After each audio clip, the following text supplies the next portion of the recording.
안녕하세요. 저희 2021년 첫 번째로 진행하는 한림 마이스 디스커버리 시작하도록 하겠습니다. 저희 이번 2021년을 맞이해서 첫 번째 시작하는 웨비나이기 때문에 이번 웨비나는 21년 마이스 산업의 전망과 앞으로의 정책적인 방향이 어떻게 운영이 될 것인가, 이런 부분들에 대해서 우리나라 가장 최고 전문가인 분들을 모시고 이야기를 들어보려고 하고 있습니다. 우선은 오늘 참석하신 분들 먼저 소개해 드리도록 하겠습니다. 오늘 이제 발표를 주로 맡아주실 정광민 한국문화관광정책연구원의 정광민 박사님 먼저 소개해 드리겠습니다. 네, 안녕하세요. 반갑습니다. 네. 두 번째는 경기대학교의 이병철 교수님 소개해 드리겠습니다. 네, 반갑습니다. 그렇습니다. 네. 세 번째는 우리 이제 업계에서 인터컴의 권영동 산무님 모셨습니다. 인사 부탁드립니다. 안녕하십니까. 새해 복 많이 받으세요. 네, 반갑습니다. 감사합니다. 이렇게 세 분 모시고 저희가 아까 말씀드린 것처럼 2021년도의 컨벤션 산업의 전망에 대해서 우선 정광민 박사님 통해서 이야기를 좀 들어보도록 하겠습니다. 저희가 2020년은 사실 코로나 때문에 아무것도 못한 것 같아요.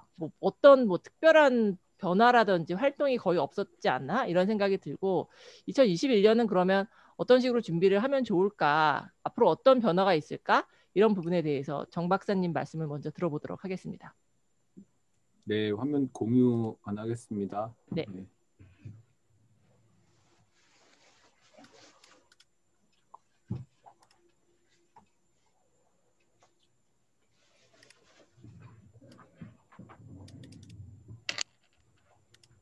아직 안 되셨어요. 잠깐만요. 네. 네. 됐나요? 네, 됐습니다. 예, 말씀드릴게요. 제가 오늘 준비한 거는 발표 아니고 그냥 토론하는 자리인 줄 알았는데 발표가 있다고 하셔서 예. 예, 제가 뭐 정책 연구에서 마이스 분야를 이렇게 계속 모니터링을 하기 때문에 관련된 내용을 조금 보면서 간단하게 설명을 드릴게요.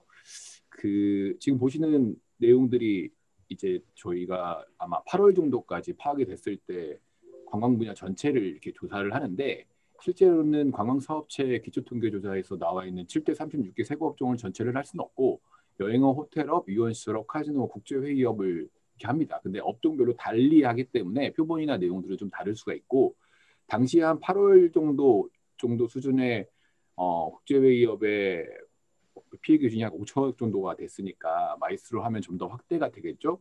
아무래도 국제회의업이라 하면 1조 2천억 정도, 저희가 1조 정도 시장을 보고 있는데, 그러니까 이상시에 한 50% 정도 수준이니까 아마 지금 제가 봤을 때는 60% 정도까지 매출에 대한 타격이 있지 않겠냐라고 저희가 가진 통계상에서는 그렇게 보고 있습니다. 작년도 기준으로 했을 때.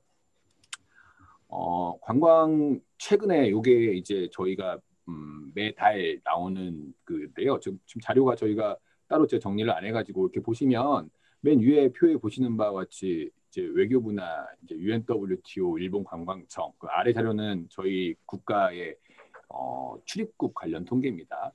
그게 봤을 때 UNWTO 그 표에 나오는 것 같이 30년 수준으로 현재 수입이라든지 출입에 대한 그런 부분들이 많이 떨어졌다라는 부분이고, 저희 나라뿐만 아니라 일본도 마찬가지로 방 출국이 약 86% 정도 감소되고 있고요. 우리나라 같은 경우도 85%에서 87% 정도 이렇게 누계 대비로 했을 때는 감소를 했는데, 1월 2월이 조금 들어왔기 때문에 그런 부분인 거지. 2월 이후로는 97% 정도 수준이니까 아예 이제 세계적으로 현재 오감이 없는 거죠. 저희 마이스 분야는 마찬가지로 사람들의 교류와 만남을 전제로 하는 분야인데도 불구하고 이런 부분이 안 되는 현재 상황이기 때문에, 아마 지금 아래 표에 보시는 바와 같이 그러면 우리나라가 재작년에 1,725만 명이었는데 방한 외래 관광객이 250만 명 정도 수준으로 지금 파악이 되고 있습니다. 아마 이번 달 말이면 최종 확정 통계가 나올 것 같은데 250만 명도 되고, 국민의 해외 관광객도 마찬가지로 400만 정도의 수준으로 떨어지게 되겠죠. 2019년도에는 2,800만 명의 수준에서 85% 정도 감소가 되는 상황이라고 보실 수 있을 것 같고요. 요게 이제 마이스로 구분했을 때의 실적인데 보시는 바와 같이 아까 약 한 50% 정도 감소했으니까 2020년 전체로 봤을 때는 약 69% 가까이가 감소될 것으로 판단이 되고 있고 2020 이번 연도로 연기된 행사가 약 한 10% 정도 된다고 지금 보고 있고 70% 이상은 취소된 상황이라고 볼 수 있습니다. 그렇기 때문에 작년에 예정된 행사 중에 80% 정도는 개최가 되지 않았다. 전시 분야는 저희가 뭐 따로 파악은 하지 못했습니다. 파악을 안 했는데 현재 봤을 때는 이 국제 이벤트 같은 경우에는 거의 열리지 않았다고 보시면 될 것 같고요. 그래서 작년도가 정말 그 마이스 분야에서 피해를 본다면 매출이나 뭐 행사의 개최 건수로 봤을 때 약 70% 정도 매출이 70% 정도인데 수요도 약 제가 봤을 때는 70에서 80% 정도 수요로 거좀 이렇게 그 정도 수준으로 보시면 될 것 같다고 보고 있어요. 저희는 그래서 아마 1월 말 정도 되면 저희가 이 정도를 더 확정해서 한번 현재 연구를 다른 쪽에서 코로나 쪽에서 진행을 하고 있기 때문에 그거 연계해서 피해액에 대한 부분은 좀 나오지 않을까라고 보고 있고요.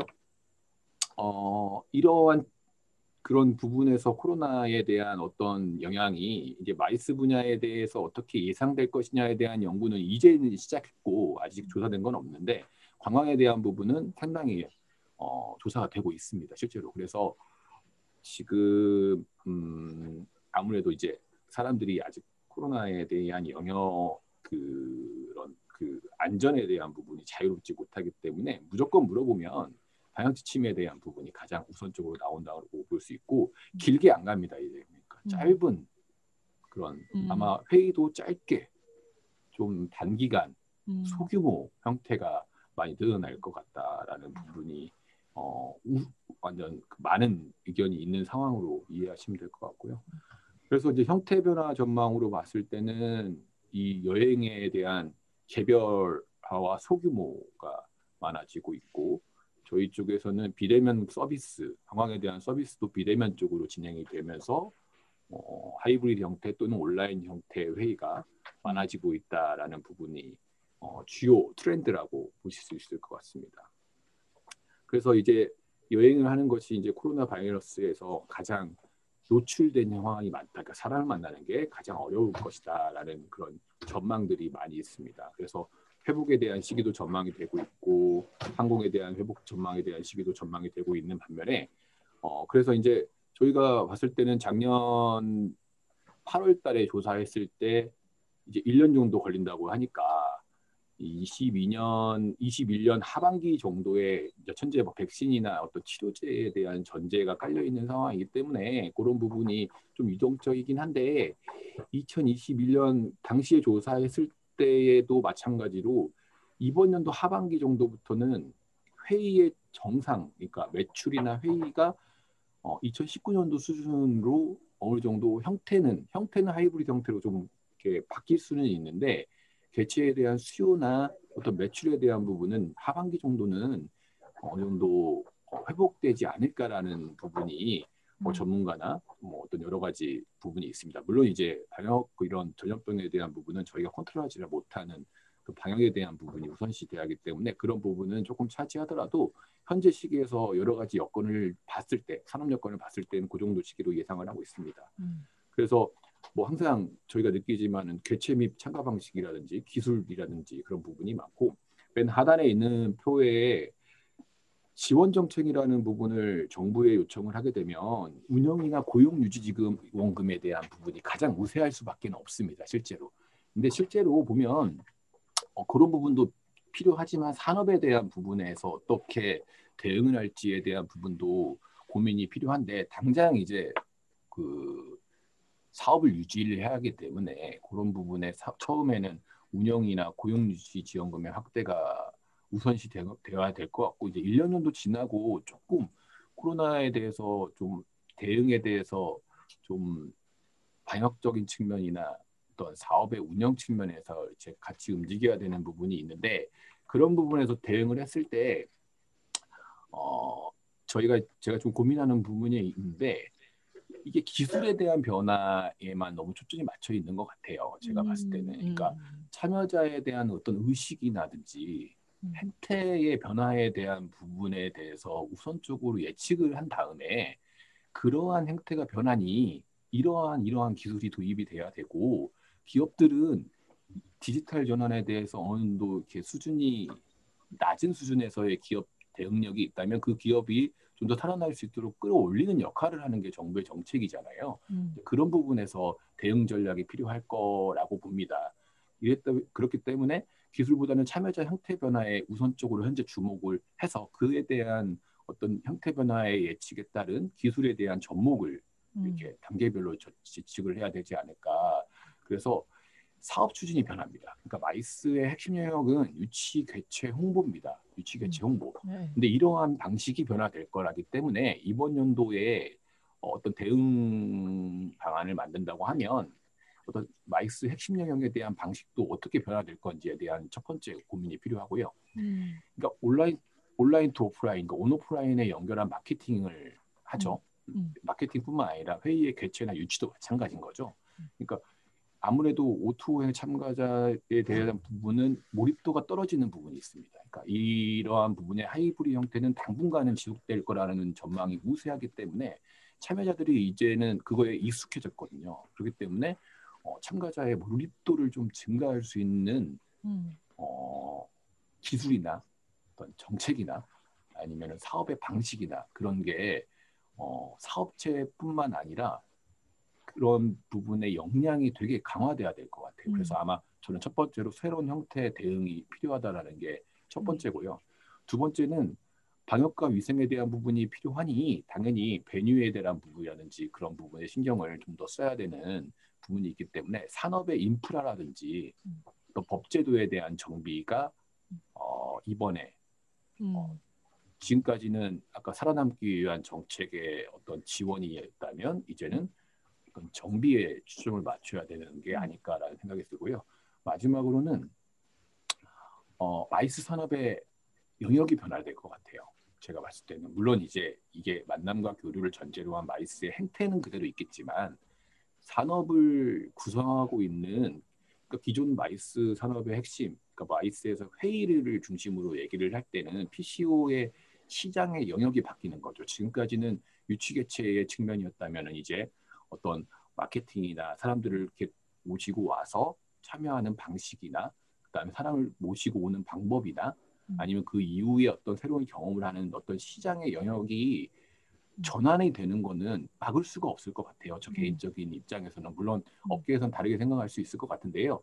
그러한 부분에서 PCO 시장에 대한 영역 전환 대비가 필요하고 끝으로는 저는 개인적으로 전시장과 뷰로에서 역할들은 마이스에서 상당히 많은 부분을 차지하고 있다고 봅니다. 그렇기 때문에 기존에 유치 개최에서 좀 벗어나서 어떤 조직에 대한 역할들도 조금 바꿔야 되지 않느냐 싶어요. 왜냐하면은 온오프라인이라든지 여러 방식으로 유치 개최 방식이 변하니까 당연히 조직의 영역도 바뀌어야 되는 거고 조직들이 가지고 있는 기구의 조직 형태도 바뀌어야 되는 거라고 좀 판단이 되거든요.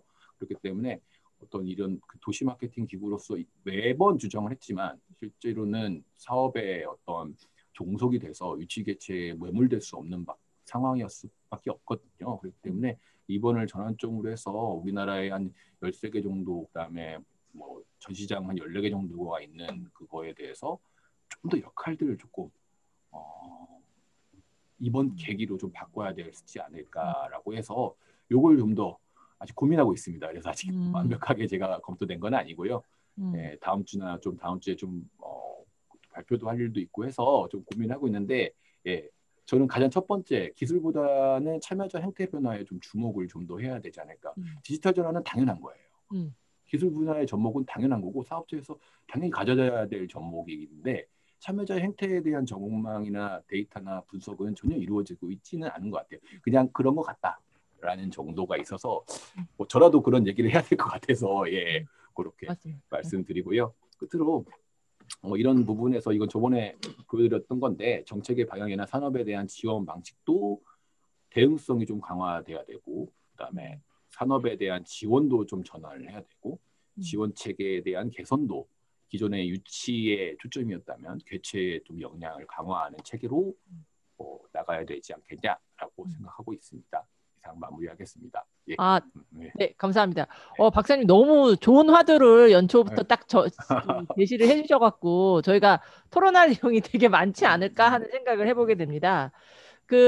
지금 말씀해주신 이제 세 가지 꼭지, 이제 특히 참가자의 행동이 도대체 어떻게 변화하는지, 그들이 뭘 원하는지 거기에 맞춰서 기술이 이제 바뀌어야 된다. 저도 그 부분에 대해서 정말 공감을 하고 이제 그런 부분들에 대해서 우리가 유치라든지 개체에 대해서 지원금을 많이 이제 쓰고 있긴 하지만 그런 연구와 관련된 그런 펀딩도 좀 있어야 되지 않을까 싶은 생각을 해요. 그래서 해외 사례들도 살펴보면 다른 나라들 같은 경우에 그런 뭐라 그러죠? 기본적인 펀디멘탈한 그런 연구들에 대해서 되게 많은 그런 예산을 좀 투입을 하거나 아니면 우리 분야의 전문가가 없다라고 하면 타 분야의 전문가를 좀 모셔와 갖고 연구를 진행하기도 하기 때문에 그런 것들이 필요하지 않을까 싶은 생각을 해보고 진짜 이참에 좀 법제도도 그렇고 우리 마이스 통계에 대해서도 사실 이야기가 항상 되게 많이 나오는 부분이잖아요. 뭔가 부족하고 잘못됐다. 근데 고치지 못하고 있거든요.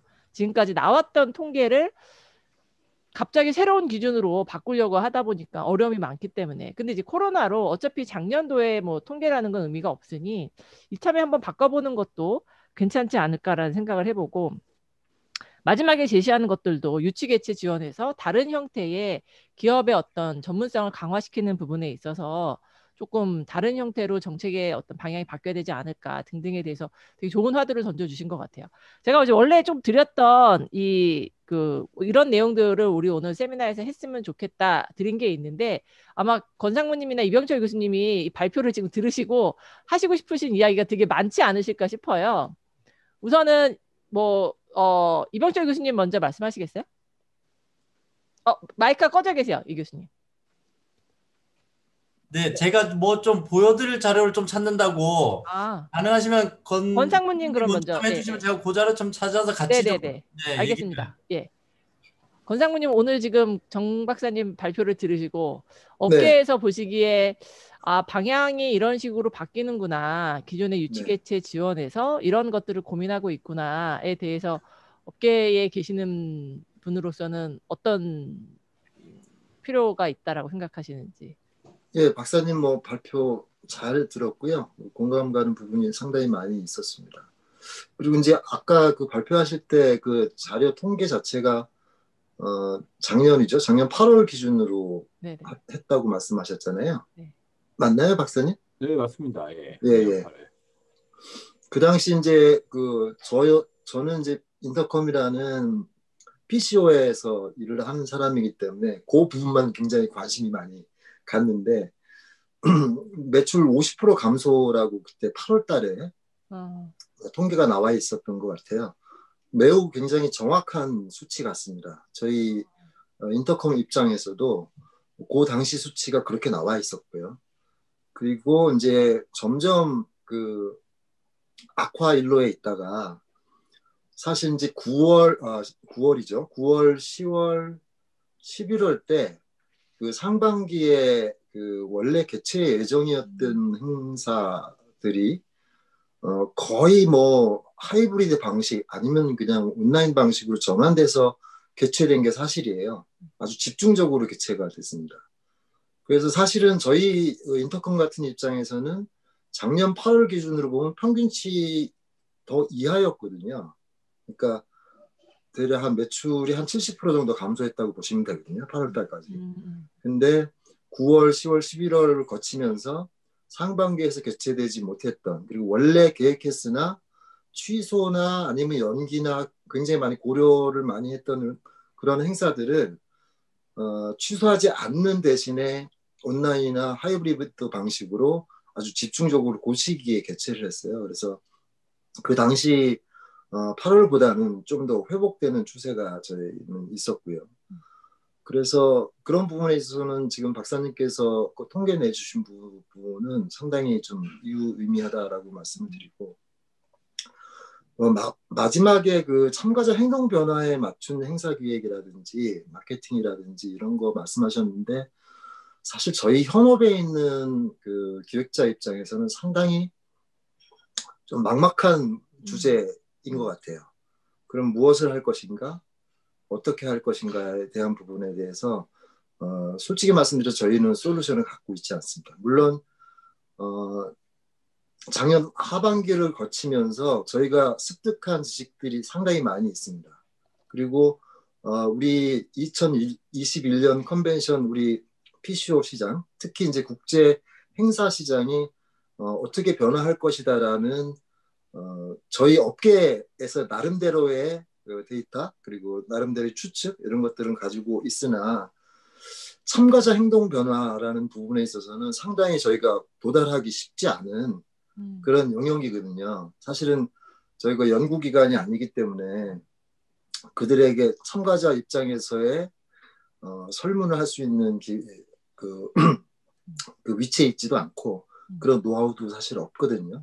다만 저희가 가지고 있는 우리의 고객 데이터, 뭐 이분들이 참여했을 때에 어떠한 느낌을 가지고 있고 온라인 시대에서의 그 행사를 어떻게 좀 해줬으면 좋겠다라는 부분에 대해서는 물론 조사를 할 수 있겠지만 그것이 그 샘플 자체도 너무 작고 하기 때문에 상당히 어려움이 있을 것 같고요. 그러다 보니까 그 참가자 행동 변화에 맞춘 여러 가지 그 변화, 뭐 마케팅이라든지 행사 기획에 대한 변화 부분에서는 사실 저희 업계에서는 상당히 어려운 부분 중에 하나라고 봅니다.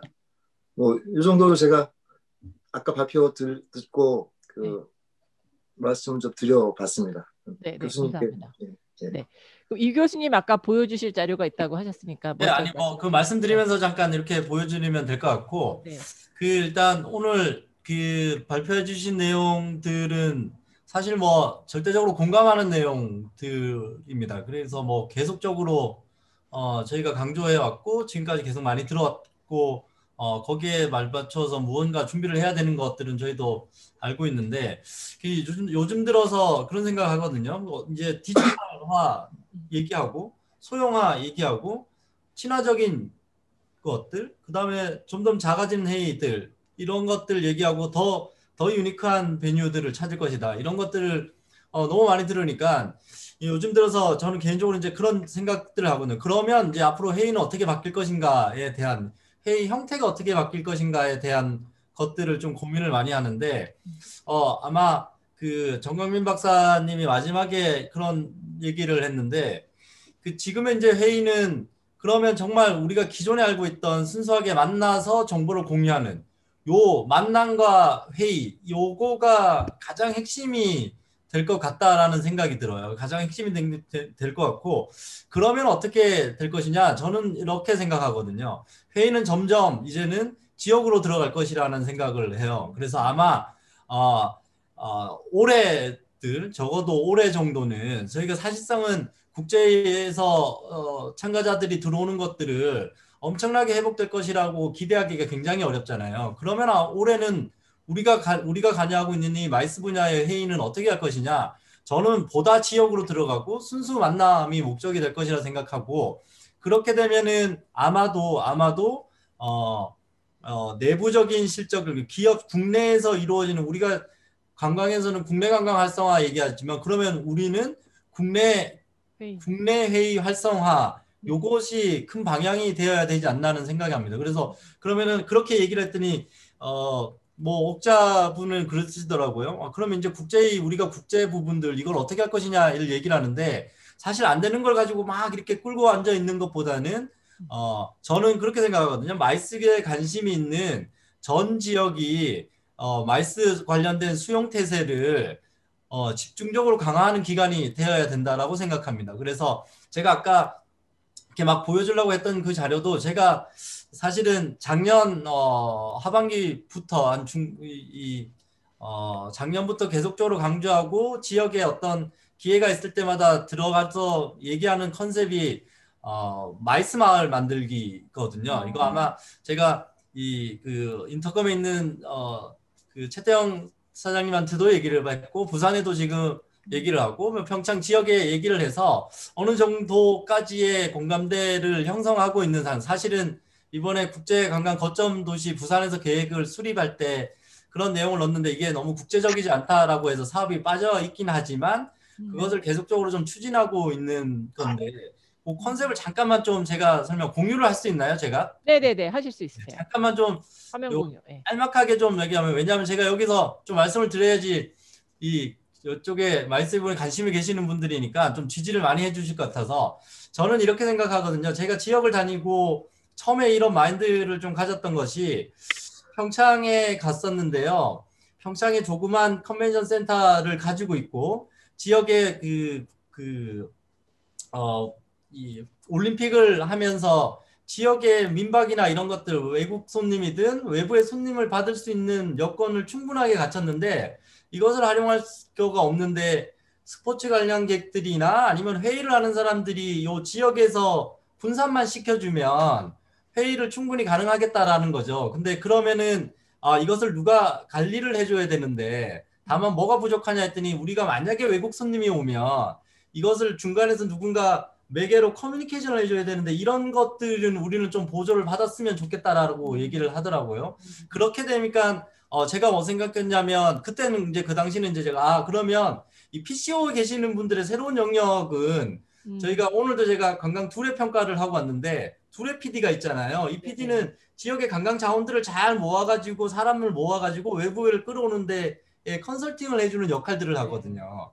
그러면 우리는 이 PCO가 됐건 아니면 마이스 관련 종사자들이 그런 능력들이 있으니까 외부의 회의객들을 갖고 와서 지역에 있는 사람들을 지역 자원들을 이용하고 관광 자원들을 활용하고 관련된 숙박시설들을 이용하고 이런 것들을 좀 보조했으면 좋겠다라고 생각을 해요. 그래서 결국은 이런 컨셉들을 제가 얘기했던 이유는 어떤 마을 단체에서 요즘은 조그만 곳으로 들어가니 기업회의나 이런 데는 어떤 단체에 가서 각각의 마을들을 조금 숙박시설을 이용하면서 그 마을을 즐기면서 회의를 하는 이런 형태들이 장기적으로 많이 일어날 것 같다라는 생각을 하거든요. 그러니까 모기업에서 펜션 단지를 가는 이유 같은 것들이에요. 그러니까 펜션 단지에 가서 사람들을 분산시켜 놓고 거기서 회의 시설을 이용해서 수상식을 하고 이런 것들을 하거든요.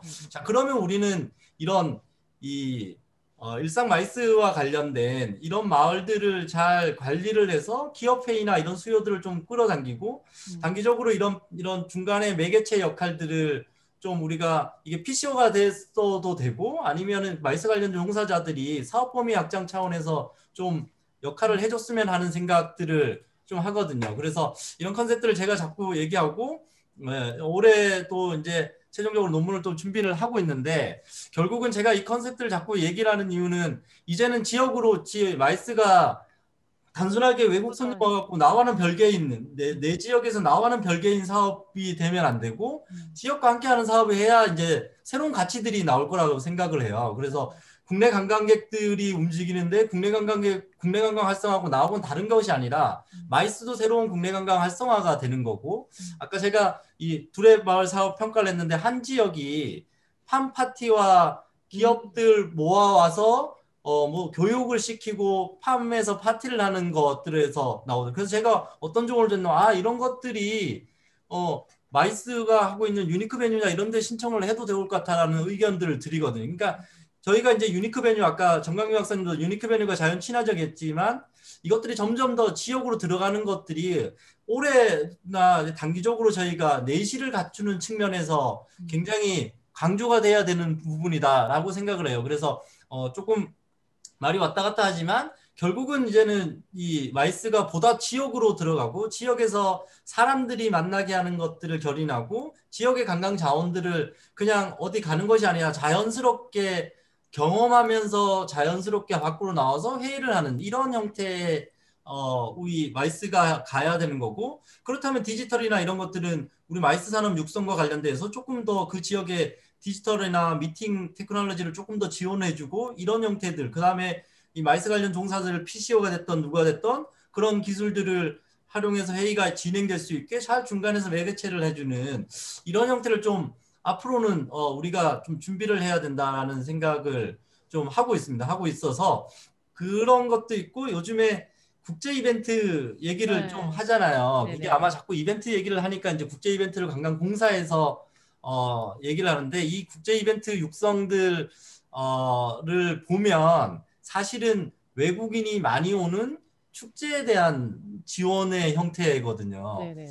근데 그거는 결국은 문관 뭐 정강민 박사님 잘 알겠지만 문화체육관광부에 축제 관한 부서가 있기 때문에 결국은 이거는 저희 분야 말고는 좀 중첩될 수밖에 없는 것들이다라는 것들을 생각하고 이런 것이 지금 어떻게 가야 되나 이것들은 그것도 마찬가지지만 기업 국제 이벤트를 육성한다면은 이거는 기업을 저는 몰고 가야 된다라고 생각하거든요. 기업에서 작년에 천안에서 했던 기업 이벤트 보니까 외국에서 국제 관련된 기업인데 외국에서 종사원들이 엄청나게 와서 회의를 하고 지역에 정말 순수 이벤트 관련된 회사들을 이용해서 기업 이벤트를 하더라고요. 결국은 우리는 국제 이벤트 간다면 기업의 이벤트를 국제화시키기 위한 전략으로 가야 되지 않을까. 뭐 이런 것들은 좀 더 많이 얘기를 할 수 있는 하도를 좀 던지고 제가 얘기를 일단은 여기서 네. 좀 마실까 합니다. 네. 아유, 이병철 교수님도 너무 좋은 이야기 많이 해주셔갖고 오늘 저희가 생각했던 내용으로 세미나가 흘러가지 않을 것 같은 그런 생각이 좀 들긴 하는데 지금 말씀 주신 마이스 마을 만들기 되게 좋은 아이디어인 것 같아요. 사실 전 세계적으로도 추세 중에 마이스라는 산업 자체가 로컬 커뮤니티하고 뭔가 이렇게 연결이 돼서 로컬을 활성화시키는 이야기가 계속 나오고 있고 그런 것들을 가장 중요하게 지금 평가를 하고 있기 때문에 그런 측면에서는 지금 제안하신 마이스 마을 만들기 같은 것들이 앞으로 좀 더 이렇게 확장으로 돼서 모양새가 조금 더 이렇게 갖춰지면은 좋은 프로젝트가 되지 않을까 싶고 PCO뿐만 아니라 뷰로들도 역할을 할 수 있을 것 같아요. 네, 그래서 뷰로에서도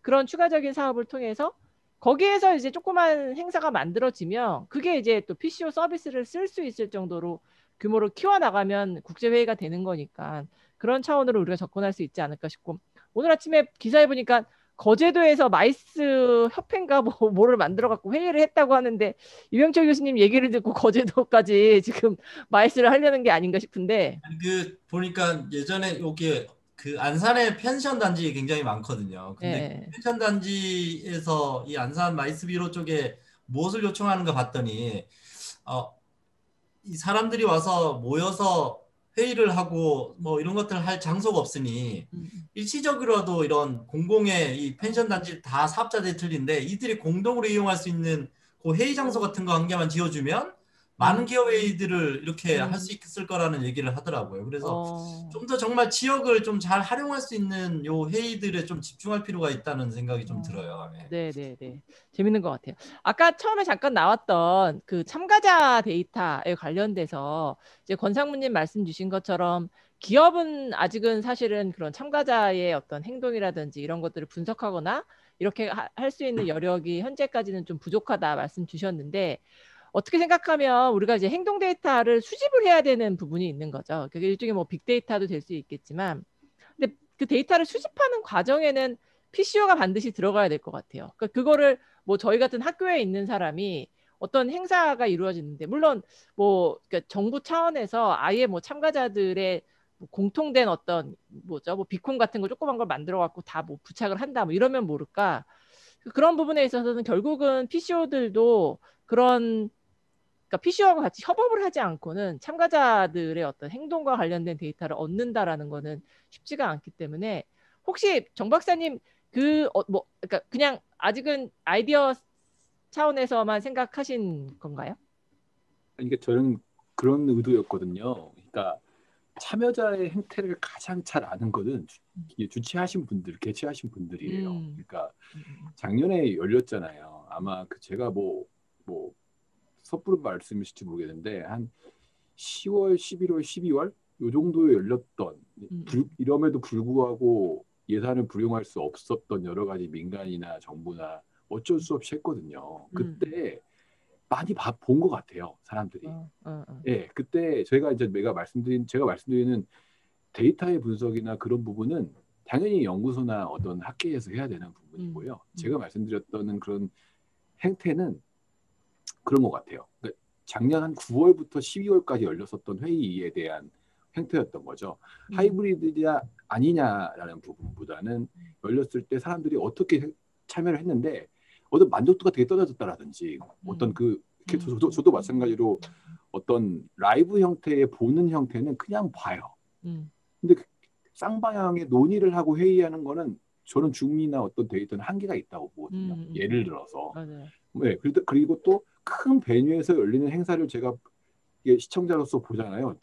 집중이 안 돼요. 뭐 예를 들어서. 뭐 그다음에 소규모 회의 들어와서 또 하면 논의는 기존에 3-4명 만났을 때 회의 같은 소규모 회의는 되게 만족도가 좋아요. 생각보다 또.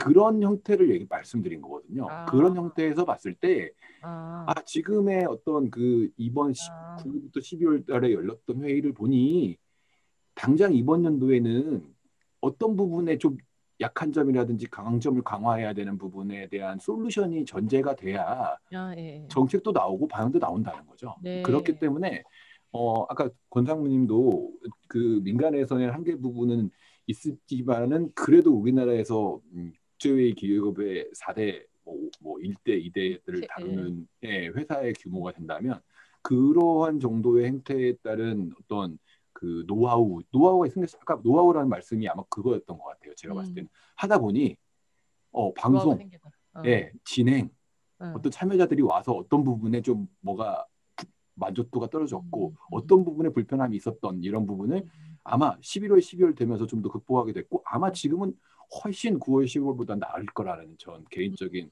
예상을 해보거든요. 그런 부분의 행태에 주목해야 되지 않을까라는 부분으로 말씀드린 겁니다. 네. 네, 권상무님 아마 요 지금 그 정 박사님이 궁금해하시는 부분에 대해서 조금 답이 있지 않으실까 싶은 생각이 드는데. 예. 좀 박사님 말씀 옳고요. 그리고 이제 저희가 작년 이제 뭐 며칠 지나지도 않았는데 작년이라고 하니까 좀 어색하긴 하지만 작년을 거치면서 저희도 나름대로 어떻게 이 위기를 극복할 것인가라는 부분에 대해서 고민을 많이 했고요.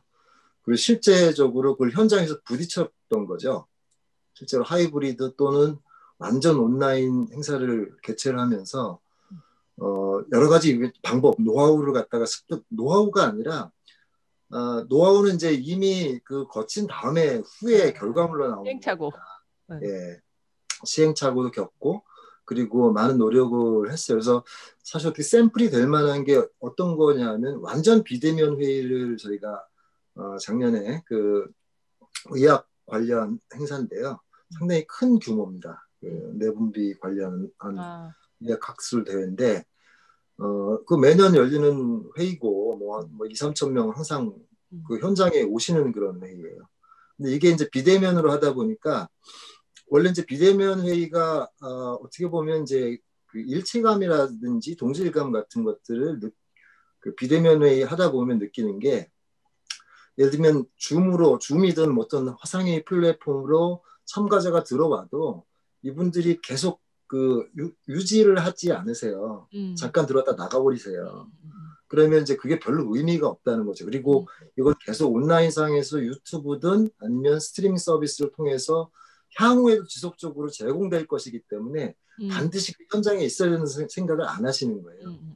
그래서 저희가 이제 좀 작전을 짠 게 뭐냐면 굳이 그 온라인에서 현장에 있는 듯한 화면 연출이 굳이 필요하겠느냐.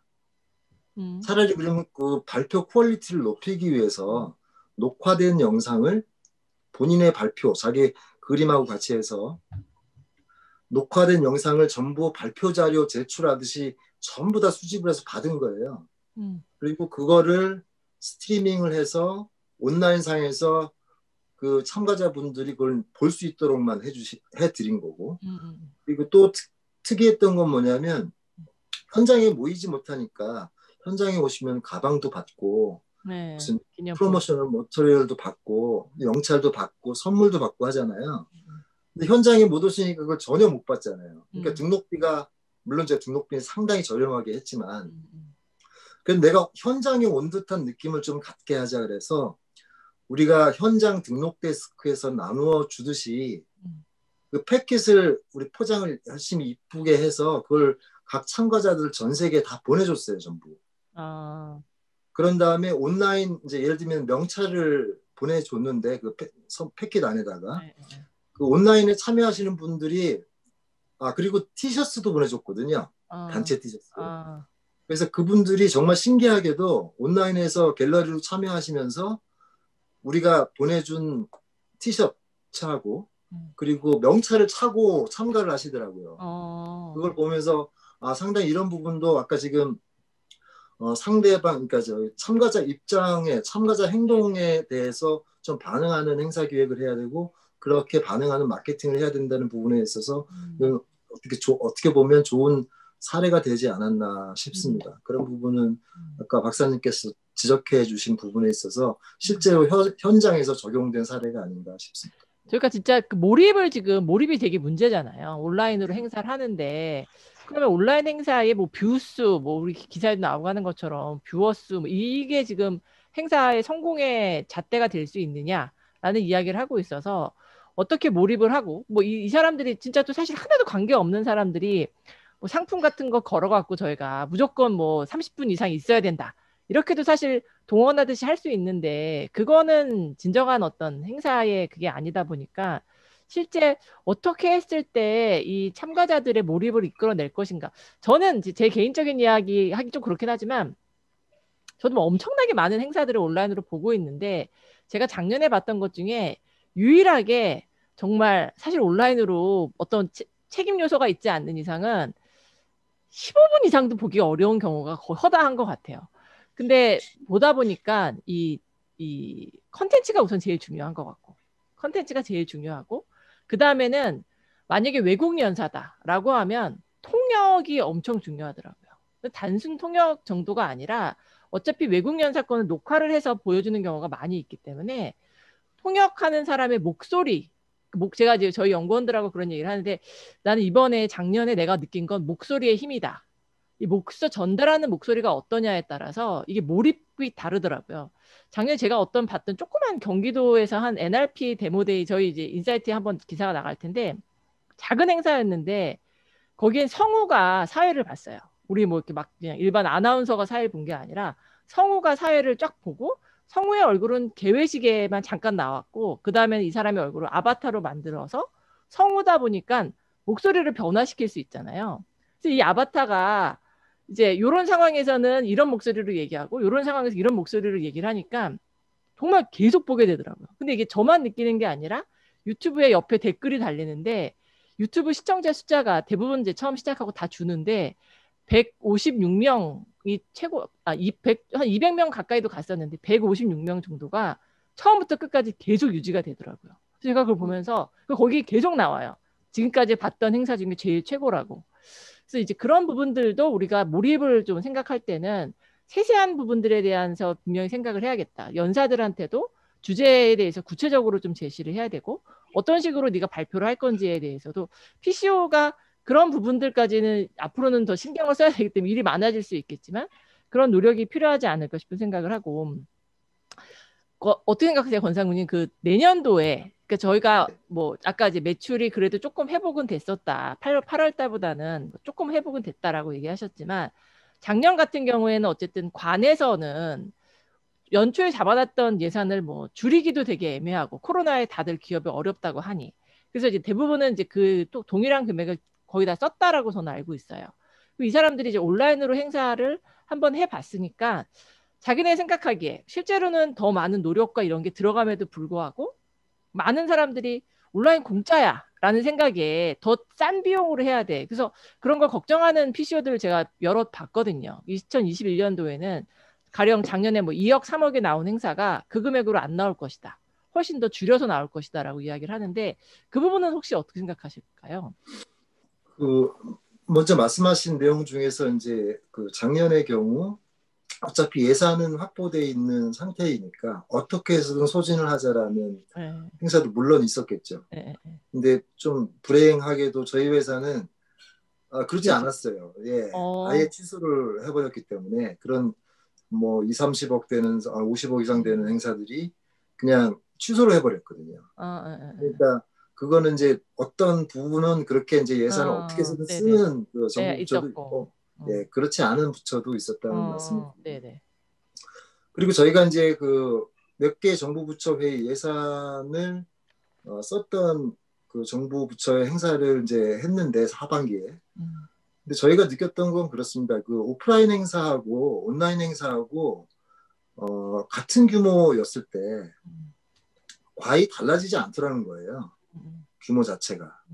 그러니까 상쇄 효과라고 하죠. 그러니까 예를 들면 참가자를 초청하기 위해서 드는 비용들 이런 것들은 거의 없어졌죠. 지금 뭐 연사 초청할 때 비행기 값도 안 들고 숙박비도 안 들고 뭐 체제비도 안 드니까 예. 그런 건 없어진 대신에 온라인 시스템을 이제 온라인 화상회의를 하기 위한 시스템 구축 비용이 너무 많이 들어가는 거예요. 네, 맞습니다. 그러다 보니까 한쪽에서는 비용이 세이브가 됐고 한쪽에서는 비용이 엄청나게 늘어나서 그게 정말 상쇄 효과가 되는 것 같아요. 그래서 저희가 봤을 때 오프라인 행사하고 온라인 행사하고 예산 아무튼 저희가 경험한 행사 규모로 봤을 때는 과히 그렇게 달라지지 않더라는 좀 느낌을 받았습니다. 맞아요. 이거는 뭐 현실은 그렇죠. 작년에 뭐 수십 개 행사를 한 게 아니기 때문에 네. 샘플링 했을 때 한번 4-5개 정도 될 텐데 그런 거를 봤을 때 크게 달라지지 않는 예산 규모로 그렇게 행사를 했던 것 같습니다. 관에서 올해 예산을 행사에 대한 원래 작년도에 뭐 이렇게 잡아놨던 예산을 올해도 동일하게 잡을까요?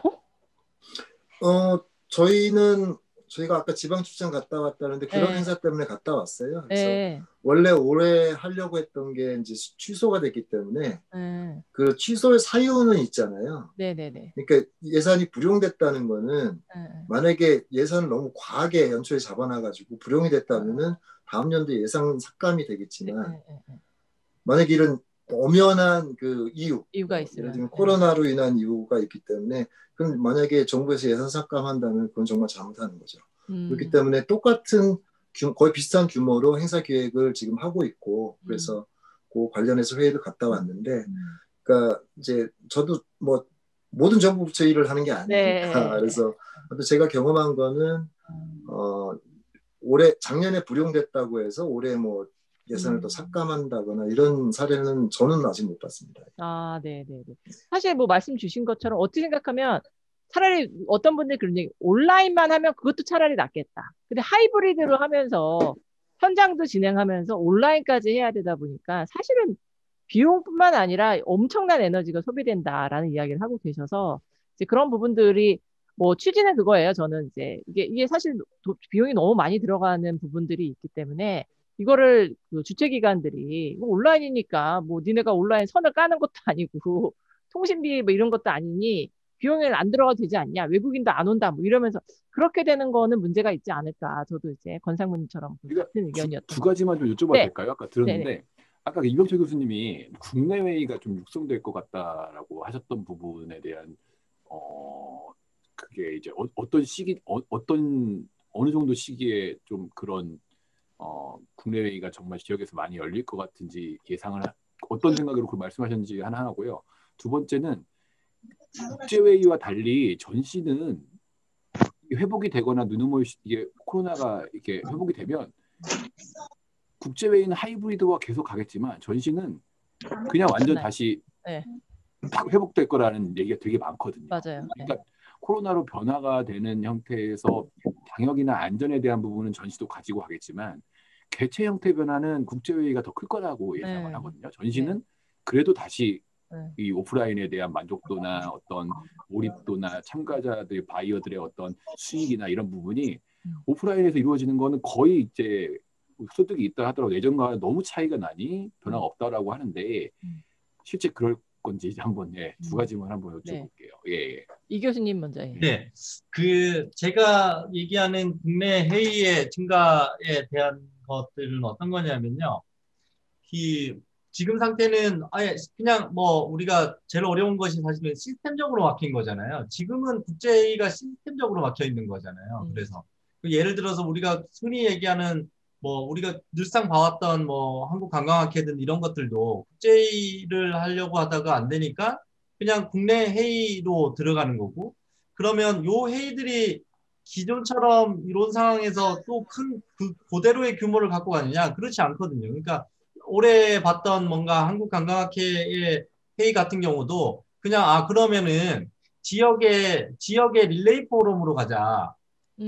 대회 프로그램을 가져서 뭐 강주를 갔다 서울로 갔다가 이렇게 해서 다시 한 군데 모이고 이런 지역을 순회했거든요. 그 지역을 순회했던 이유 중에 하나가 사람이 많이 못 모이니 그러면은 지역을 순회해서 우리가 가진 예산을 쓰자 뭐 이런 거였거든요. 그러니까 이런 형태들이 많은 기업도 마찬가지예요. 기업이 예전에는 뭐 전국 단위로 다 모아서 회의를 했다면 이제는 추세가 어떤 거냐면 지금 뭐 저희 그 연구실에 있는 한 분의 이벤트 기획업회를 하시는 분도 똑같이 행사를 하는데 기존에 3,000명짜리 기업회의의 행사였는데 이거를 부서별로 나눠서 2월 달에는 800명을 가지고 행사를 해주고 3월 달에는 400명을 가지고 행사를 해달라는 거예요.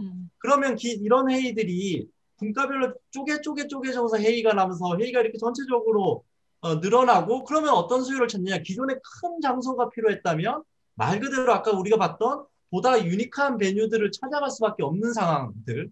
이 사람들을 더 만족도를 증가시키려면 조금 더 소형화되고 유니크한 자연 친화적인 장소에서 보다 다른 이런 그 경험들을 제공해줘야 이 수요를 계속적으로 가지고 있고 할 수밖에 없는 것들인데 기업도 마찬가지고 어느 정도의 예산이 있고 이들이 모이는 것들을 써야 되는 행태가 있으니 지금 그래서 국제회의가 시스템적으로 막혀 있으니 아마도 어떤 기업은 유지를 해야 되고 뭐 이벤트 기업이든 아니면 PCO가 뭐 큰 그 대규모의 PC 인터컴이나 이런 거의 기업들은 조금 다른 이야기겠지만 조금 더 규모가 작은 PCO의 경우는 그러한 기업 회의들을 소규모 형태로 하는 형태들을 찾으려고 노력할 거고 기업들도 그런 요구들이 증가될 수 있을 거라는 생각을 그런 측면에서 제가 말씀드렸습니다. 그러니까 소규모 회의도 늘어날 거고 대규모였던 거를 브레이크다운해서 개최할 수도 있고 그다음에 두 번째는 참가자들이 다 못 모이니 참가자들 찾아가는 회의 형태도 생길 수도 있고 맞죠. 여러 가지 이제 소규모 찾아가는 이런 회의가 열리니 아무래도 국내 회의의 기존 수요보다는 늘어날 거라는 생각인 거죠. 되게 좋네요. 저도 그 생각을 국내 회의를 육성을 해야 되는데 명분이 없거든요. 아이스는 국내 회의를 육성하자고 지금 10년 전부터 얘기했는데 정부에 명분이 없어요. 외국인 참가자의 회의 산업이에요. 회의 산업이면 다른 데서 가져가야 돼요. 맞아요. 이 문체부나 산자부가 육성할 필요가 없습니다, 실제로. 그래서 미팅 인더스트리는 산자부나 문체부에서 육성할 수 있는 영역이 아니에요. 그렇기 때문에 국내 회의를 육성하고자 하면 명분이 있어야 되는데 되게 좋은 것 같아요. 국제회의가 소규모화시키게 되고 많이 다른 지역에서 열리게 되고 지역 균형이나 지역 활성화 차원에서 그에 대한 대응을 위해서 유니급에도 되게 좋네요. 알겠습니다. 이해했습니다. 감사합니다. 전시 관련돼서는 제가 말씀드릴까요? 네, 권상무님. 저기 이병철 교수님께 잠깐 그 아까 관련해 가지고 좀 질문을 좀 드렸으면 좋겠어서요. 그러니까 아까 마이스 마을 말씀하시면서 마이스 PD 개념도 말씀하셨고, 근데 이게 뭐 원래 사실은 저희 같은 회사는 국내 행사가 아니라 국제적으로 사람들이 오는 행사를 주로 하는 회사잖아요. 그리고 지금 아까 말씀하셨던 마이스 마을 같은 개념은 예를 들어서 DMC 개념에 그러니까 그 개념하고 어떻게 보면 혼재되어 있는 것 같은데요. 그러다 보니까 지금까지 사실은 그 지역 그리고 아까 말씀하셨던 유니크 베뉴 행사라든지 소규모의 지역 행사 이 시장하고 저희 인터컴 같은 회사들이 하는 국제회의 시장은 엄연하게 구분이 돼 있었거든요. 그러다 보니까 저희 같은 PCO 입장에서 그러니까 더군다나 인터컴 같은 회사 같은 경우에는 그 시장이 오히려 진입 장벽이에요. 사실 들어갈 이유도 없지만 들어갈 수도 없지만 그러니까 그런 부분에 있어서는 좀 구분을 좀 해 주시는 게 낫지 않을까. 그러니까 이게 국제 행사냐 국내 행사냐. 아까 지금 정 박사님 말씀이 이제 국내 회의이기 때문에 이걸 지원할 명분이나 기준이 없다라고 말씀하셨는데 그럼 어떻게 보면은 지금 지원의 대상이 되는 부분이 국제회의 부분이잖아요. 그럼 국제회의의 정의부터 바꿔야 된다는 얘기죠. 그런 명분을 만든다고 한다면 그런 뭐 좀 질문 아닌 질문을 좀 해보고 싶습니다. 그걸 잠깐 말씀을 좀 드려도 될까요? 네. 예, 저희가 요 컨셉을 가장 먼저 이렇게 생각했던 것들이 제가 아까 말씀드린 약간 어디서 쾅 했냐면 아까 얘기했던 그 평창 저기 네. 거예요. 그러니까 평창에서 운동을 하러 오는 그 올림픽을 하고 난 다음에 스포츠와 관련된 활동들을 하고 오는 이런 외국 단체들이 있는데 이들이 호텔에서 장기간 머무를 수 없으니 뭐 이쪽으로 좀 머물라 했더니 그 기존에 뭔가 민박을 하던 사람들은 그것이 전혀 안 된다는 얘기를 하더라고요. 그러면서 또 어떻게 얘기했냐면 뭐 평창 포럼이나 뭐 이런 것들을 하는데 이런 거 할 때 외국인 관광객들 좀 와서 우리 쪽에서 좀 우리 여기 이 마을 체험하면서 좀 했으면 좋겠는데 우리가 능력이 안 된다는 거예요. 능력이 안 되고 이거를 뭔가 그러니까 안내를 해주고 해줬으면 좋겠는데 그걸 해줄 사람이 없다는 거예요. 그러니까 제가 생각하고 이거는 뭐 그냥 단순 그냥 관광 사업으로 보낼 수도 있는데 그들이 이게 예시를 들었던 사람들이 회의를 왔던 누군가에 대한 얘기를 하니까 그러면 너무 이런 우리가 외국에서 관광객들이나 국제회의를 참석하는 사람들을 너무 호텔이나 이런 데 넣을 생각 말고 일부라도 마을단에 놓고 거기서 뭔가 그 주인들하고만 간단한 커뮤니케이션 정도들을 하고 교육을 좀 하면 좀 좋지 않을까라고 생각하고 그런데 아까 말씀하신 대로 이게 아마 국제 부문을 전문적으로 하는 이런 인터컴이나 이런 데는 조금 다른 영역일 수 있으니 그러면 좀 내부적으로라도 국내의 기업이나 이런 회의들을 하는 사람들을 좀 데리고 와서 거기서 마을 자원들을 이용할 수 있게 마을 주민도 교육을 해야 되거든요. 그럼 그 주민 교육 누가 하느냐? 그러면 이게 PCO가 됐던 누가 마이스 관련된 종사 어떤 직업군이 됐던 그런 분들이 해줬으면 좋겠는 거죠. 그러면은 저희가 관련된 분야라고 생각을 했고 이것이 잘 이루어진다면 이 마을이 정말 이제는 외국인들을 받을 수 있는 정도까지 되면 이게 완전히 그냥 가장 이상적인 모델 케이스가 될 거라고 생각을 했는데 뭐 제가 아까 말씀하신 권영근 상무님이 말씀하신 것들을 제가 뭐 부산 가서 그 PCO 사장님 만나고 얘기했을 때도 들었던 얘기거든요. 그래서 이게 과연 이 국내에서 국제로 갈 때까지 요거 과정들을 어떻게 엮어가는가에 따라서 이 분야에서 우리가 받아들일 수 있는지 없는지 뭐 이런 얘기를 했습니다. 그래서 이 교수님 그 마이스 교육 이 부분은 마이스 협회랑 하면은 좀 풀릴 수 있지 않을까? 교육위원 가 됐던 뭐 어쨌든 우리 분야가 좀 우리에 있는 요 마이스 분야에서 그런 했으면 좋겠는 거죠. 아까 김규리 씨가 들어왔었는데 지금 안 보이는데 김규리 씨랑 이야기를 해갖고 한번 이 교수님께 다시 한번 자문을 구해보도록 하겠습니다. 그렇게 전시와 관련돼서는 뭐 한 교수님 혹시 말씀을 주시겠어요? 네, 말씀 주시죠. 그 전시는 지금 경 박사님 말씀하신 것처럼 전시는 이제 비즈니스라는 계약의 성사 내지는 내가 실물을 보고 이 사람하고 계약할 수 있을까 이런 것들이 전시회에 참석하는 주요 목적이다 보니까 이게 지금 디지털로는 효과가 안 나타나는 거죠. 우리가 뭐 코트라라든지 무역협회에서 지금 온라인 상담회를 계속 개최를 하고 있다라고 성과라고 이야기가 나오고 있지만 실제로 거기서 일을 하시는 분들조차도 발표는 이렇게 하고는 있는데 성과가 나오지 않는다는 거예요. 누구나 그럴 것 같아요. 저도 내가 만약에 조그만 뭐 상품을 만든다라고 하면은 이거를 저 사람이 나한테 지금 물건을 보내달라고 하는데 제가 도대체 나한테 돈을 지불할지 안 할지를 이렇게 지금 줌에서만 보는 우리 지금 여기 오늘 처음 들어와 계시는 김수환 그 박사과정이라고 하셨는데 김수환 학생하고 저거 일면식도 없는데 이렇게 보고서는 내가 제일 뭘 믿고 이 교수님 제자라는데 내가 뭐 이 교수님을 담보로 잡고 내가 계약하지 않는 이상 불가능한 거죠. 그래서 전시회는 다시 회귀할 거다라고 이야기를 하고 있는데 제가 생각하기 개인적으로는 국내 전시회의 경우에는 유사 중복 전시회가 정말 많이 있습니다. 그러다 보니까 같은 아이템으로 너무 많은 전시회들이 있는 거예요. 그러니까 그 부분들에 대해서 요 코로나 시기에 전시회가 개최되거나 안 되거나 일부 업체들 주최사들 같은 경우에는 지금 온라인 서비스에 대한 준비를 하고 계시고 그다음에 실제 몇 개의 지금 커머스 IT 대기업들이 이 전시 주최사들을 컨택을 하고 계세요.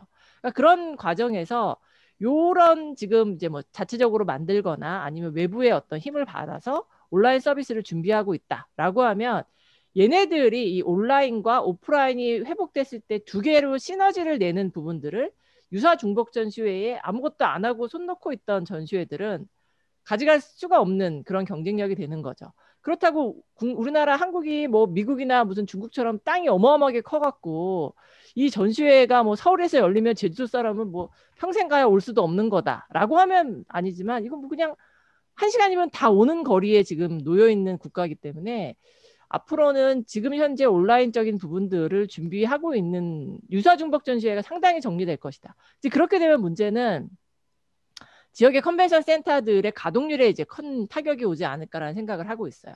그러면 그 과정에 제가 이제 또 PCO 측면에서 우리가 조금 생각해 볼 수 있는 거는 전시회들이 그러면 이제 뭔가 계속 사람들이 오게 하고 나의 경쟁력을 가져가기 위해서 고민해야 되는 온라인도 있지만 세미나를 붙일 거라고 생각합니다. 어쨌든 우리 뭐 내일 이제 CES 열리지만 CES가 그렇게 성장하는 데 있어서는 전시회만 있었던 건 아니에요.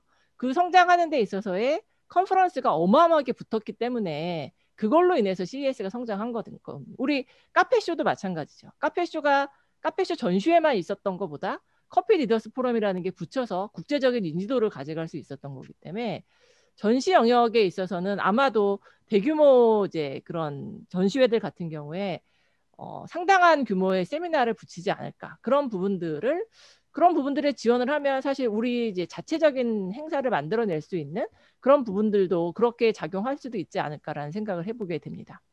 제가 그 생각했던 게 뭐였냐면 국제회의는 30%는 살았거든요.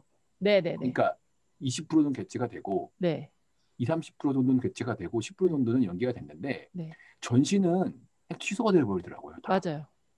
그러니까 이번에 안 해요. 온라인으로 개최할 수가 없었어요. 그러니까 온라인으로 개최할 수가 없는 거예요. 네. 그래서 만일에 저는 기술 변화가 있더라 하더라도 일부 방역 안정이나 어떤 그 베뉴의 경량들이나 그런 거는 있지만 이 전환이 그렇게 되지 않을 것 같아요. 차이가 또 있는 게 왜냐하면 PCO들 같은 경우에는 이제 입찰을 통해서 예산을 받아서 행사를 하잖아요. 그러니까 온라인 플랫폼도 내 돈을 투자하는 게 아니라 그 예산에 그 영역이 다 들어있는 거예요.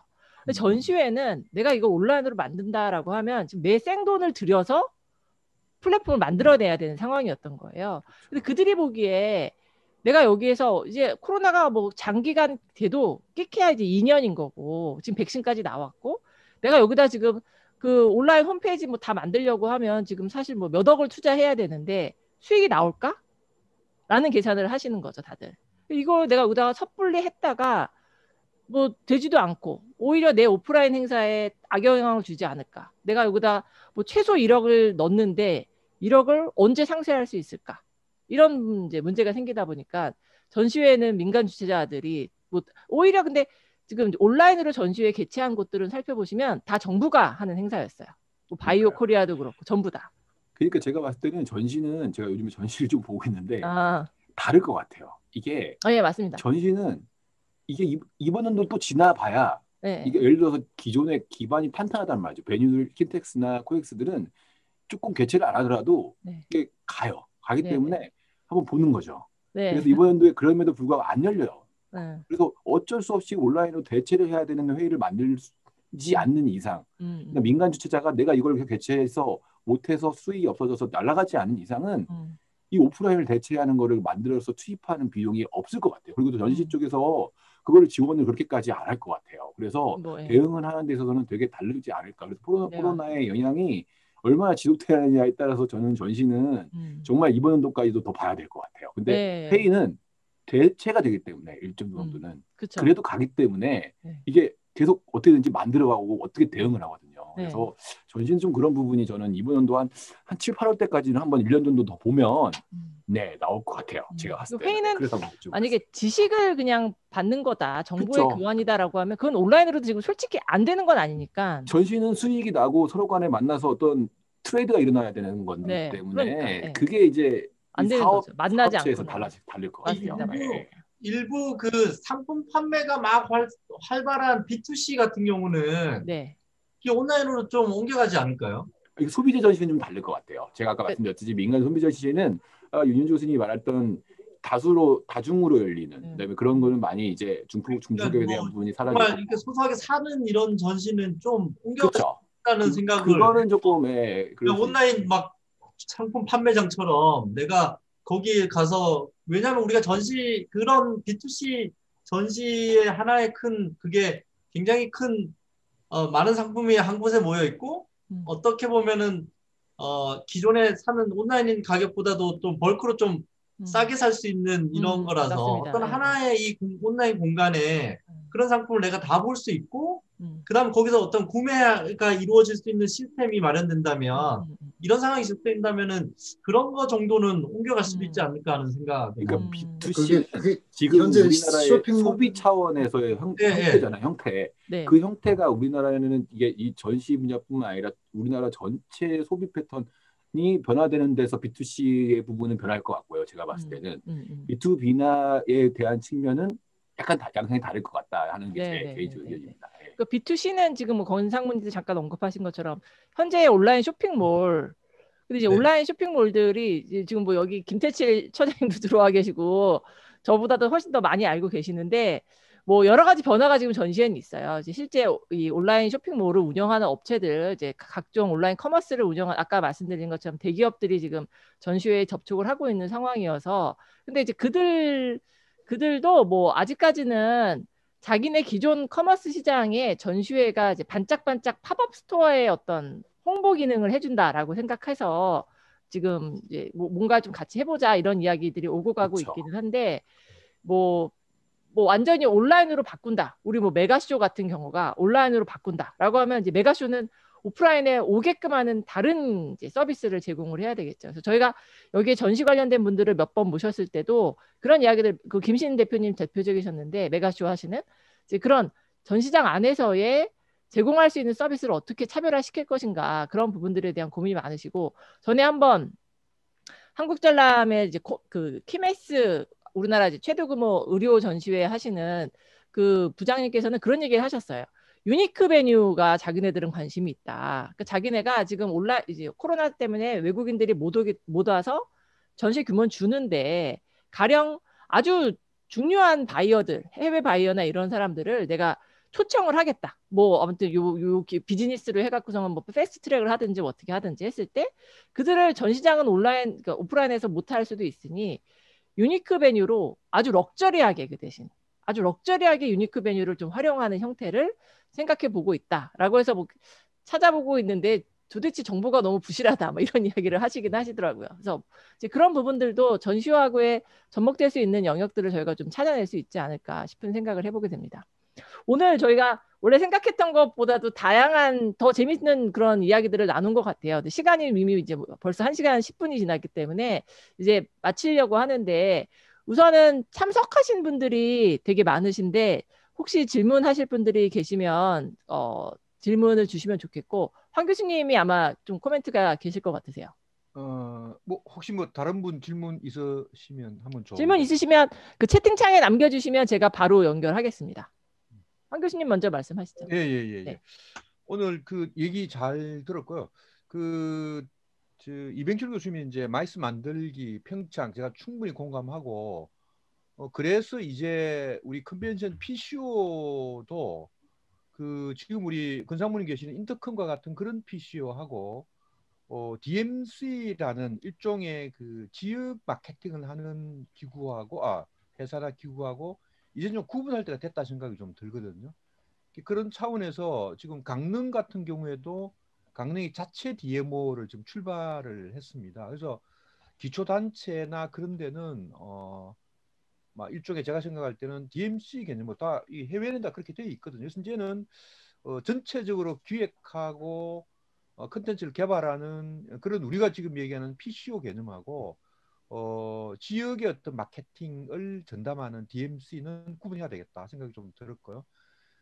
제가 가본 많은 그 해외는 우리가 지금 논의하고 있는 게 잘 되고 있더라고요. 제가 유일하게 작년 2월 달에 그 멜버른에 갔었는데요. 보니까 멜버른은 그 주 정부하고 멜버른 그 시티에 있는 공무원하고 그다음에 거기에 그 DMC 그쵸 다 연결이 되어서 너무 잘하고 있는 거예요. 그래서 제가 참 보기가 좋았는데 오늘 아마 우리가 논의하고 있는 그런 그 뭐랄까 벤치마크 대상이 호주 멜버른의 시드니 같은 그런 데일 것 같아요. 그래서 좀 그런 생각을 했고 제가 이제 질문이 아니고 그 정강민 박사님 그 좋은 말씀 주셨는데 그 아마 오늘 참가한 많은 사람들의 조금 궁금하달까 그거는 자 그러면 코로나 이후에 금년이 되었던 그러면 우리의 그 마이스 산업 정책은 큰 방향의 변화가 있는 건지 그러니까 변화가 있다면 주로 어떤 영역의 변화가 있을 수 있는 건지 그런 것들을 조금 한번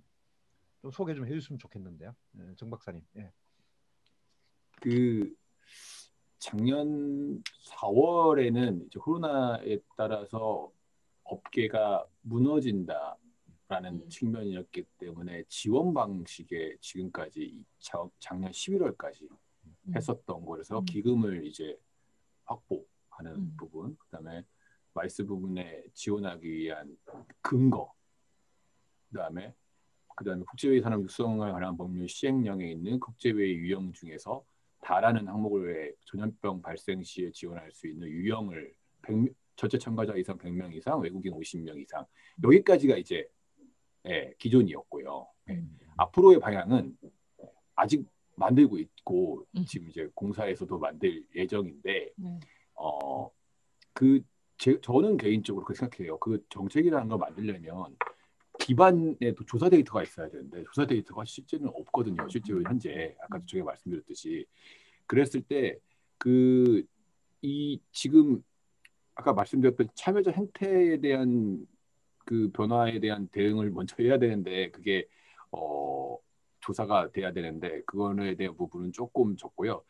지금 하려고 하는 거는 딱 두 가지인데요. 하나는 사업체 역량을 좀 진단을 해보려고 해요. 디지털 전환을 할 수 있는 진단할 수 있는지. 그러니까 이 기업체들이 현재 우리 마이스 쪽에서 이제 컨벤션 미팅에 대한 PCO 시장의 영역들에 있는 업계들이 지금 827개 정도 되는데 그 중에 한 진짜 중복되어 있지 않고 마이스 행사만 하는 부분이 한 30%, 한 200개, 250개 정도라고 저희는 파악을 하고 있거든요. 제가 연구하고 있는 정도에서는 진짜 그 업체들이 지금 형태의 변화에 대응을 할 수 있는지에 대한 지를 하고 그거를 지원할 수 있는 방법을 만들어 보려고 해요.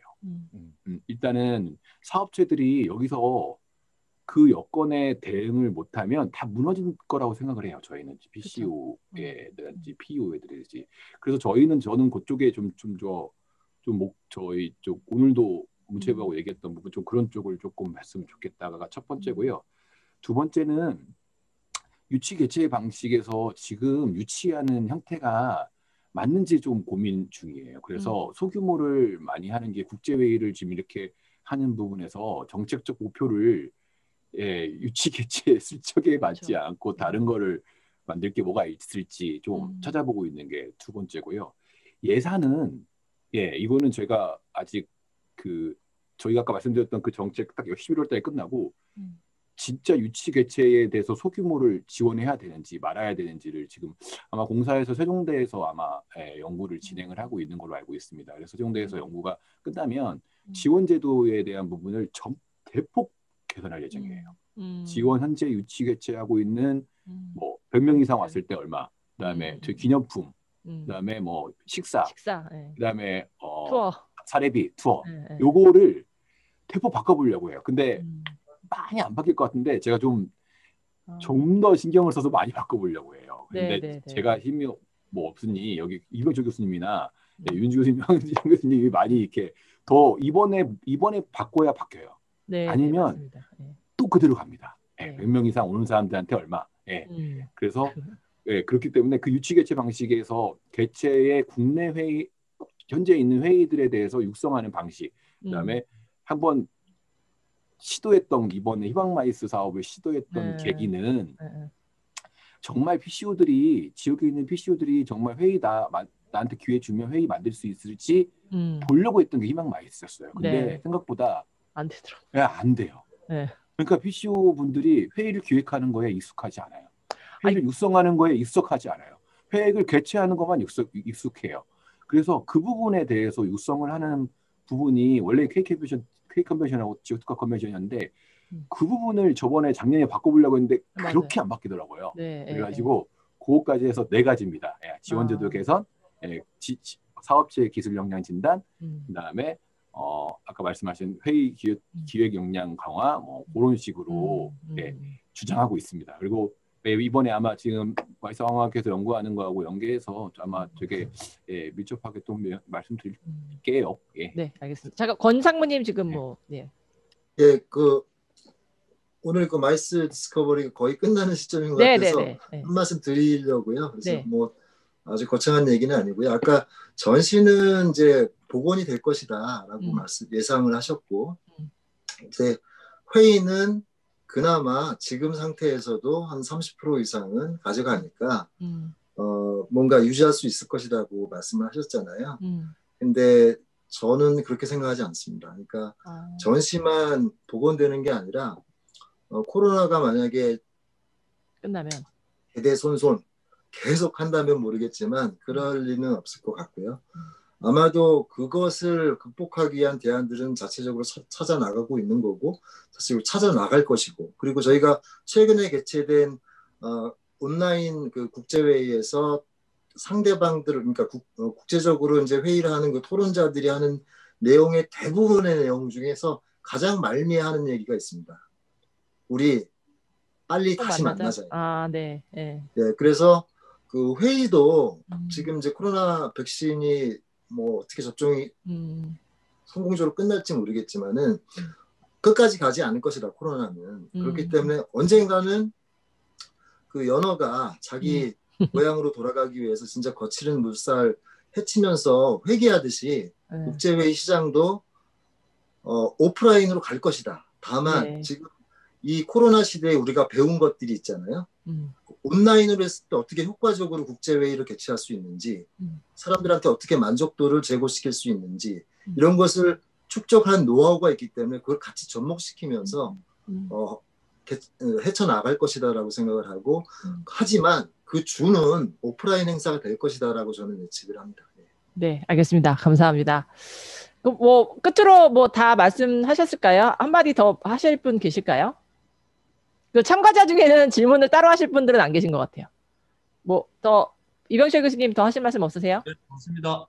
네, 그러면 오늘 여기서 마치도록 하고, 저희가 지금 정광민 박사님 통해서 2021년도에 컨벤션 산업뿐만 아니라 정책의 어떤 형태로 변화할 것인지에 대한 이야기를 들었고, 이병철 교수님께서 마이스 마을에 관련돼서 좋은 아이디어, 그다음에 국내 회의에 관련된 좋은 아이디어 주셨고, 권현동 상무님께서 또 실제 실무에서 진행되고 있는 다양한 의견을 주셨습니다. 올해 첫 번째 웨비나인데 너무 좋은 이야기가 많았고 활발하게 진행이 돼서 저도 너무 감사드리고 뿌듯한 것 같습니다. 올 한 해 새해 복 많이 받으시고 소원 성취하시기 바랍니다. 감사합니다. 네, 고맙습니다. 새해 복 많이 받으십시오. 감사합니다. 네. 고맙습니다. 네. 네.